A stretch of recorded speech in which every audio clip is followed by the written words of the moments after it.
Sirach, pasiuna.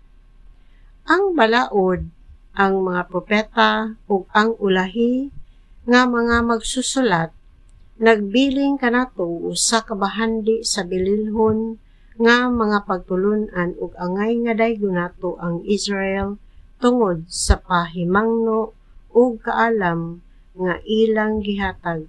Apan dili igo nga ang mga tawo nga nagbasa niini makakab-ot ug kahibalo alang sa ilang kaugalingon. Bisan kinsa nga nagmahal sa kahibalo, kinahanglan nga makatabang sa uban pinaagi sa iya mismo nga gisulti o gisulat. Mao kini hinungdan nga ang akong apuhan nga si Jesus nagkugi sa pagbasa sa balaod o sa mga propeta o sa uban nga mga basahon sa atong mga katigulangan. Human siya mahimong batid niini, nadasig siya sa pagsulat og usa ka basahon aron manbitan sa uban ang iyang kaalam ug kahibalo. Aron bisan kinsa nga makaambit sa iyang gugma alang sa kahibalo, makagamit usab sa maong basahon ug labi pa siyang makahimo pagkinabuhi subay sa balaod.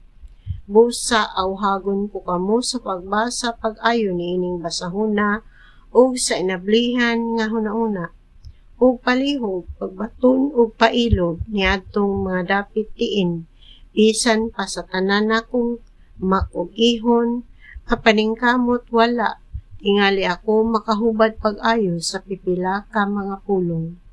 Ang gisulat sa sinugdan diha sa Hebreo dili kanunay may samang takdo nga kahulugan inighubad na niini ngadto sa laing pinulungan.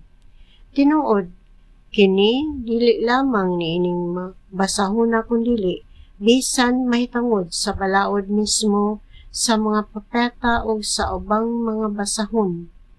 Ang mga hubad malaing gayod og yutay kaysa tinubdan nga sinultihan. Miabot ako sa Ehipto sa ika-38 nga tuig sa paghari ni Hari Evergetes ug mipuyo ako didto sa igo-igong panahon. Samtang didto ako, nakapaton ako higayon sa pagtuon pag-ayo ug gibati ko nga kinahanglang hubaron ang maong basahon. Gipaninguha ko nga magamit ang tanan kung kakugi o kahibalo aron paghingpit niini ug aron nga magamit kini sa tanang nagpuyo sa kayutaan nga langyaw nga buot makakat-on ug nga may igong kalig-on sa kinaiya ug sa pagkinabuhi subay sa balaod ni Moises.